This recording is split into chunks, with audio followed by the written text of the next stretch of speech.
정말 믿기 힘든 충격적인 일이 벌어졌습니다. 한국을 무시하던 미군 장교가 한국에 정착하기까지 도대체 무슨 일이 있었던 걸까요? 그 놀라운 여정을 지금부터 시작합니다. 펜타곤 회의실에서 마지막 브리핑을 받으며 저는 속으로 한숨을 쉬었습니다. 또다시 한국이라니. 저는 미 육군 대령 윌리엄 맥도웰입니다. 제게 주어진 임무는 주한미군 철수 검토를 위한 현지 실사였죠. 사실 제 결론은 이미 정해져 있었습니다. 왜 미국이 한국 같은 나라에 매년 수십억 달러를 쏟아붓는지 이해할 수 없었으니까요. 맥도웰 대령, 이번 보고서는 상당히 민감합니다. 객관적 데이터로 정당화될 수 있는 결론만 내려주십시오. 국방장관의 말에 저는 형식적으로 고개를 끄덕였습니다. 결론은 뻔했어요. 한국은 더 이상 전략적 가치가 충분치 않다. 집에 돌아와 짐을 꾸리는데 아내 수진이 다가왔습니다. 한국계 입양아 출신인 아내는 제가 한국에 간다는 소식에 무덤덤했어요. 이번에 얼마나 머물 예정이에요?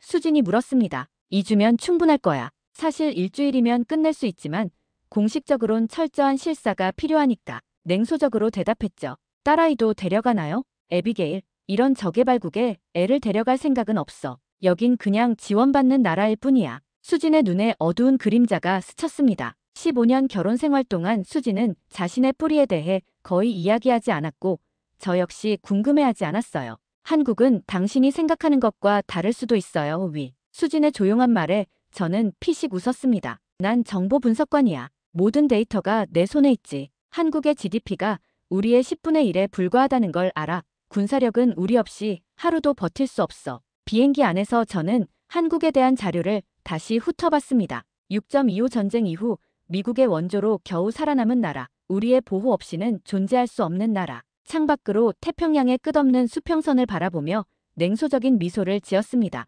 이번 임무는 그저 형식적인 절차일 뿐, 결론은 이미 정해져 있었으니까요. 그때까지만 해도 저는 제 인생이 이 비행기가 착륙하는 순간부터 완전히 뒤바뀔 거라는 사실을 전혀 알지 못했습니다. 인천국제공항에 착륙했을 때 저는 창밖으로 보이는 풍경에 놀랐습니다. 상상했던 낙후된 시설과는 달리 거대하고 현대적인 건물이 눈앞에 펼쳐졌어요. 하지만 곧 공항만 그럴 것이라고 생각했습니다. 많은 개발도상국들이 국제적 체면을 위해 공항에만 공을 들이니까요. 하지만 입국장을 빠져나오는 순간 저는 제 눈을 의심했습니다. 모든 것이 자동화되어 있었어요. 얼굴 인식으로 10초 만에 입국 심사가 끝났고 수화물도 저절로 찾아와 따라오는 로봇카트가 담당했죠. 현장에서 마중 나온 주한미군 소속 박대위는 제 표정을 보고 웃기만 했습니다. 공항에서 나와 탄 차량은 운전자 없이 스스로 움직이는 자율주행 택시였어요. 도로는 깨끗했고 교통 흐름은 미국의 어느 도시보다 질서정연했습니다.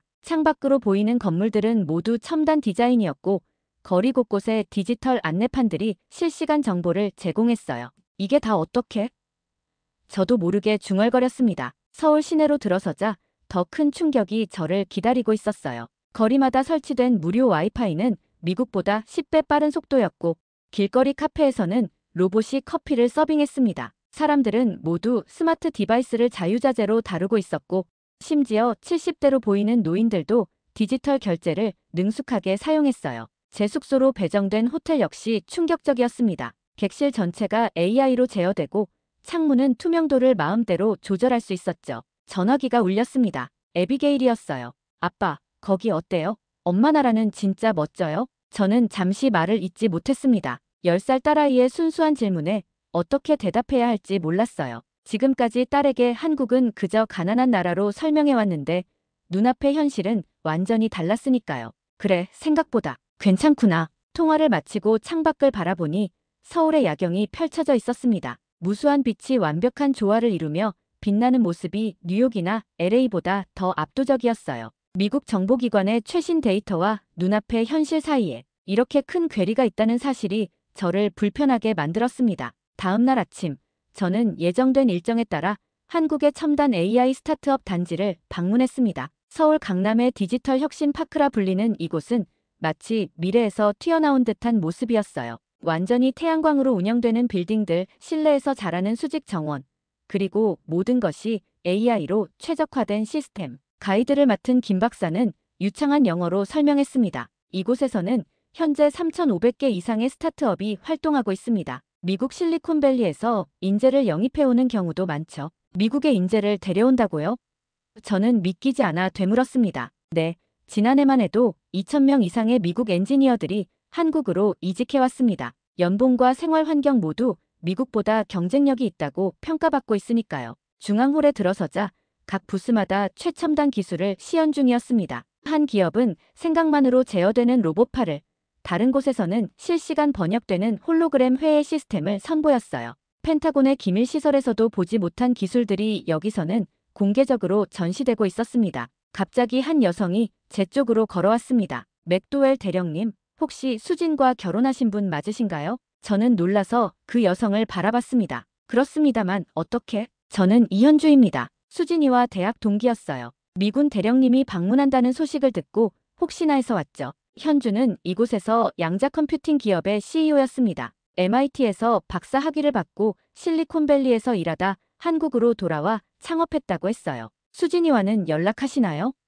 제가 물었습니다. 가끔요. 사실 수진이가 미국으로 떠났을 때 우리 모두 충격이었어요. 서울대 컴퓨터공학과 수석이었는데 저는 깜짝 놀랐습니다. 아내가 그런 배경을 가졌다는 사실을 처음 알았어요. 수지는 늘 자신을 평범한 입양아로만 소개했고 저 역시 더 깊이 알려고 하지 않았습니다. 수진이는 우리 중에서 가장 뛰어났어요. 특히 알고리즘 분야에서는 천재라 불렸죠. 한국에서 최초로 양자 암호화 알고리즘을 개발한 사람이 바로 수진이에요. 저는 할 말을 잃었습니다. 15년 동안 함께 살면서 아내에 대해 이렇게 모르고 있었다니. 아내는 왜 이런 화려한 과거를 숨겼을까? 그리고 왜 자신의 재능을 버리고 그저 미군 장교의 아내로 살아왔을까? 그날 저녁 호텔방으로 돌아와 아내에게 전화했습니다. 처음으로 아내의 과거에 대해 물었죠. 수지는 잠시 침묵하더니 조용히 대답했습니다. 그 이야기는 미국에 와서 다시 해요. 전화로 하긴 너무 길어요. 한국군 특수전 훈련장에 도착했을 때 저는 내심 기대했습니다. 아무리 첨단 도시를 갖추었다 해도 군사력만큼은 미국이 압도적일 것이라고 생각했으니까요. 국방 분야야말로 제가 확신하는 미국의 우월성이 드러날 것이라 믿었습니다. 훈련장 브리핑룸에서 한국군 박준장이 저를 맞이했습니다. 맥도웰 대령님, 오늘은 우리 특수전 훈련 시스템을 보여드리겠습니다. 첫 번째로 안내받은 시설은 360도 전투 시뮬레이션 센터였습니다. 들어서자마자 저는 당혹감을 감출 수 없었어요. 이곳은 펜타곤의 최신 시뮬레이션 시설보다 훨씬 발전된 형태였습니다. 병사들은 완전 입체적인 가상현실 속에서 북한군과 교전 중이었고 인공지능이 실시간으로 적군의 전술을 변화시켜 대응했어요. 저는 미 육군의 훈련 시스템을 설명하려 했습니다. 하지만 박 준장은 이미 그것을 알고 있었죠. 맥도웰 대령님, 우리는 이미 미군의 시스템을 분석했습니다. 좋은 시스템이지만 북한이라는 특수한 적에게는 맞지 않죠. 그들은 교리대로 움직이지 않습니다. 저는 약간 기분이 상했습니다. 미국의 전술을 감히 비판한다니. 하지만 이어진 시연에서 제 자존심은 더 크게 상처받았죠. 한국군 특수부대팀이 미군 교리를 따른 가상 적군을 상대로 훈련한 결과 놀라운 효율성으로 작전을 완수한 것입니다. 다음으로 안내받은 곳은 AI 전술 분석센터였습니다. 이곳에서는 인공지능이 북한군의 모든 움직임을 분석하고 미래 행동을 예측했어요. 심지어 김정은의 심리 패턴까지 분석해 의사결정 모델을 구축했습니다. 제가 미국에서 가져온 전술 제안서를 내밀자 한 여성 장교가 다가왔습니다. 김소령이었어요. 대령님, 이 전술은 이라크나 아프가니스탄에서는 효과적일 수 있지만 한반도에서는 맞지 않습니다. 무슨 근거로 그런 말씀을? 제 목소리에 날이 섰습니다. 김소령은 차분하게 대답했습니다. 미국에게 이곳은 전략적 관심 지역일 뿐이지만 우리에겐 생존의 문제입니다. 우리는 훈련이 아닌 생존을 준비합니다. 그 말이 제 마음에 깊은 울림을 주었어요. 전쟁이 일어나면 미국은 멀리서 지원할 뿐이지만 이들은 자신의 가족과 고향을 직접 지켜야 하는 사람들이었습니다. 마지막으로 방문한 드론 통합방어 체계에서 제 충격은 절정에 달했어요. 한국이 개발한 AI 드론 방어 시스템은 북한의 어떤 드론 공격도 99.8%의 확률로 방어할 수 있었습니다. 이는 미군의 현재 시스템보다 훨씬 높은 수치였어요. 이 기술을 미국과 공유할 계획은 없습니까? 저는 조심스럽게 물었습니다. 박 준장은 웃으며 대답했습니다. 이미 지난해 미 국방부에 기술 공유를 제안했습니다만 아직 답변을 기다리는 중입니다. 제 뺨이 화끈거렸습니다. 분명 이 보고서는 제 책상 어딘가에 묻혀 있을 것입니다. 저는 한국을 과소평가한 나머지 중요한 정보를 놓치고 있었던 것이죠. 다음 날, 저는 오산미 공군기지를 방문했습니다. 이곳은 주한미군의 주요 기지 중 하나로 제 임무의 핵심이었어요. 미군 철수에 관한 여론을 직접 조사하고 기지 상황을 점검하는 것이 목적이었죠. 기지 사령관 존슨 준장이 저를 안내했습니다. 맥도웰 대령, 기지 현황부터 말씀드리자면 우리 병사들의 사기는 전 세계 미군 기지 중 최상위권입니다. 정말요? 그건 의외군요. 최전방이라 위험한데도 말입니까? 제가 의아해하자 존슨 준장은 웃었습니다. 대령님, 솔직히 말해 여기 배치되는 건 복권에 당첨된 것과 같습니다. 지원자가 너무 많아 선발 경쟁률이 5대 1이에요. 식당에서 병사들과 대화할 기회가 있었습니다. 제 예상과 달리 대부분의 병사들은 한국 근무를 매우 긍정적으로 평가했어요. 한국은 정말 안전해요. 밤중에 여자친구가 혼자 다녀도 전혀 문제 없죠. 라일리 상병이 말했습니다. 의료 시스템도 미국보다 좋아요. 제 아내가 여기서 수술받았는데 비용은 10분의 1인데 시설은 훨씬 좋더라고요. 윌슨 중사의 말이었어요. 가장 놀라운 이야기는 교육에 관한 것이었습니다. 제 아이들이 여기 국제학교에 다니는데 미국에서보다 교육 수준이 높아요. 특히 수학과 과학은 비교가 안 됩니다. 제퍼슨 대위가 자랑스럽게 말했어요. 저는 점점 더 혼란스러워졌습니다. 이곳에 주둔하는 미군들이 한국을 떠나기는커녕 오히려 더 오래 머물고 싶어 한다니. 심지어 일부는 전역 후 한국에 정착할 계획까지 세우고 있었어요. 일종의 코리안 드림이라고 할까요? 존슨 준장이 웃으며 말했습니다. 많은 병사들이 한국에서 인생의 기회를 찾고 있어요. 그날 밤 수진에게 전화를 걸었습니다. 아내는 전화기 너머로 울음을 터뜨렸습니다. 한국을 떠났을 때 저는 모든 것을 포기했어요. 저의 꿈, 친구들, 가족, 모두요. 미국에서 새 삶을 시작하고 싶었거든요. 하지만 그 과정에서 제 자신의 일부도 잃어버린 것 같아요. 다음 날 아침, 호텔 로비에서 노인 한 분이 저를 기다리고 있었습니다. 수진의 이모부라고 자신을 소개한 그분은 낡은 봉투 하나를 건네주었어요. 이것은 수진이의 할아버지가 전쟁 중에 쓴 편지입니다. 수진이가 미국으로 떠날 때 가져가길 거부했지만 당신이 한국에 왔으니 받아야 할 것 같군요. 호텔 방으로 돌아와 조심스럽게 편지를 펼쳤습니다. 낡은 종이에는 한글과 영어가 함께 적혀 있었어요. 1951년 1월, 최악의 전쟁 상황에서 쓰인 편지였습니다. 사랑하는 내 손녀에게 지금 나는 후퇴하는 국군과 함께 있다. 하지만 절망하지 않는다. 언젠가 우리 조국은 반드시 다시 일어설 것이다. 그날이 오면 우리는 더 이상 도움을 받는 나라가 아닌 세계를 이끄는 나라가 될 것이다. 내가 보지 못할 그 미래를 위해 오늘도 싸운다. 편지를 읽으며 눈물이 흘렀습니다. 70년 전 죽음의 문턱에서 쓴 이 예언과도 같은 말들. 그리고 그가 꿈꾸던 미래가 지금 제 눈앞에 펼쳐져 있었어요. 예정된 일정에 따라 그날은 KTX를 타고 부산으로 이동했습니다. 서울에서 부산까지 350km를 2시간 만에 주파하는 초고속 열차는 미국의 어떤 교통수단보다 빠르고 편안했어요. 부산에 도착해 방문한 스마트 항만은 또 다른 충격이었습니다. 완전 자동화된 시스템으로 운영되는 이곳은 세계 최대 규모의 스마트 항만이었습니다. 인공지능이 모든 선박과 화물을 관리하고 로봇 크레인이 컨테이너를 처리했어요. 저녁에는 부산의 한 해안 레스토랑에서 현지 해군 장교들과 만찬을 가졌습니다. 그들은 모두 미국에서 유학한 경험이 있는 엘리트들이었고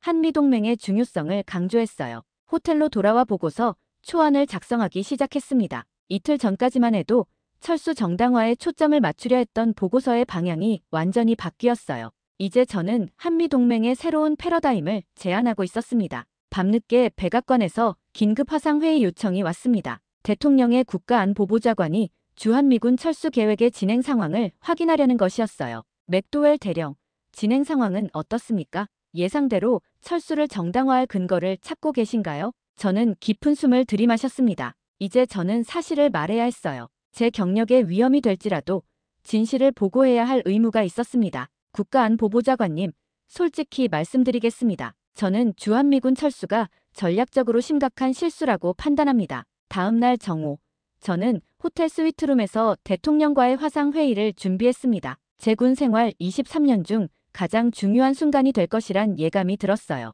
테이블 위에는 제가 이틀 동안 준비한 보고서와 자료들이 놓여 있었고 노트북 화면에는 백악관 상황실이 보였습니다. 맥도웰 대령, 들어보겠습니다. 대통령이 간결하게 말했습니다. 저는 목을 가다듬고 시작했습니다. 대통령님, 주한미군 철수 타당성 검토를 위해 한국을 방문했습니다만 예상과 전혀 다른 결과를 보고드려야 할 것 같습니다. 저는 지난 며칠간 보고 경험한 한국의 기술적, 군사적, 사회적 발전상을 상세히 설명했어요.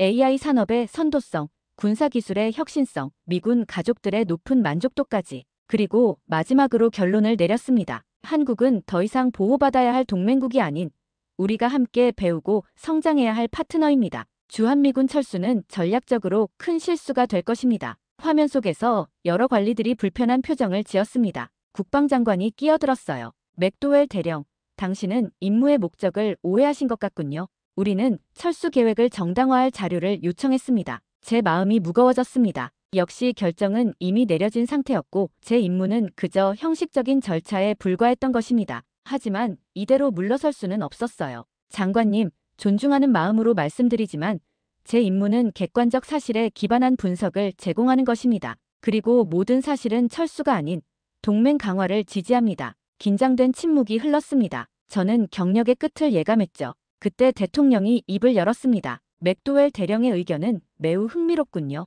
철수 계획은 보류하고 추가 분석이 필요할 것 같습니다. 회의가 끝난 후 국방장관이 저에게 연락해왔습니다. 대령, 솔직히 당신의 경력에 문제가 생길 뻔했소. 하지만 대통령께서 당신의 보고에 관심을 보이셨습니다. 한미 동맹의 새 패러다임에 대한 전체 보고서를 2주 안에 제출해 주시오. 가슴을 쓸어내렸습니다. 위기는 모면했지만 더 큰 책임이 주어진 것이죠. 서울로 돌아가는 KTX 안에서 저는 아내에게 전화했습니다. 수진, 당신에게 물어볼 게 있어. 우리 가족이 한국에서 살면 어떨까? 전화기 너머로 아내의 놀란 숨소리가 들렸습니다. 정말이에요? 농담하는 거죠? 진심이야. 내가 많은 걸 잘못 알고 있었어. 이곳은 정말 놀라운 나라야. 그로부터 6개월 후 저는 주한미군 부사령관으로 부임했습니다. 제가 제출한 한미동맹 재정립 보고서는 백악관과 국방부에서 큰 호응을 얻었고 결국 주한미군 증강과 함께 동맹 구조를 업그레이드하는 계획으로 이어졌어요.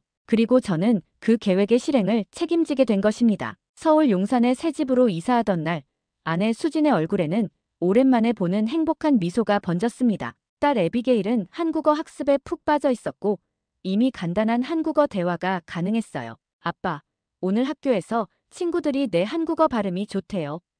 에비게일이 자랑스럽게 말했습니다. 우리 가족의 삶은 완전히 달라졌습니다. 주말이면 한강공원에서 자전거를 타고 궁궐을 구경하고 한국 음식을 즐겼어요. 수지는 오랜 친구들과 다시 연락하기 시작했고 심지어 대학에서 강의 제의도 받았습니다. 업무적으로도 새로운 도전이 계속되었어요. 한미연합 AI 군사연구소가 출범했고 양국의 첨단 기술을 결합한 새로운 방어 시스템이 개발되고 있었습니다. 특히 북한의 사이버 위협에 대응하는 공동 프로젝트에서 한국의 기술력은 미국에게도 큰 자산이 되었죠. 어느 날 저녁 용산기지 내 장교 클럽에서 한국군 고위 장성들과 만찬을 가졌습니다. 건배 순서에서 저는 조심스럽게 한국어로 준비한 말을 했어요. 한미동맹 만세. 그리고 제가 틀렸던 것을 인정합니다. 한국은 미국의 도움을 받는 나라가 아니라 이제는 우리가 배우는 나라입니다. 장내에 박수가 터져 나왔습니다. 한국군 참모총장이 제게 다가와 악수를 청했어요. 맥도웰 대령, 당신 같은 분이 있어 우리 동맹의 미래가 밝습니다. 귀가 길에 택시 안에서 창밖을 바라보니 서울의 야경이 더욱 아름답게 느껴졌습니다. 6개월 전 제가 이 나라를 처음 방문했을 때와는 완전히 다른 감정이었어요. 그때는 냉소와 편견으로 가득했지만 지금은 존경과 애정이 제 마음을 채우고 있었습니다. 집에 도착하자 에비게일이 달려와 안겼습니다. 아빠, 내일 학교에서 발표가 있어요. 우리 가족의 두 문화라는 주제로요. 어떤 내용인데?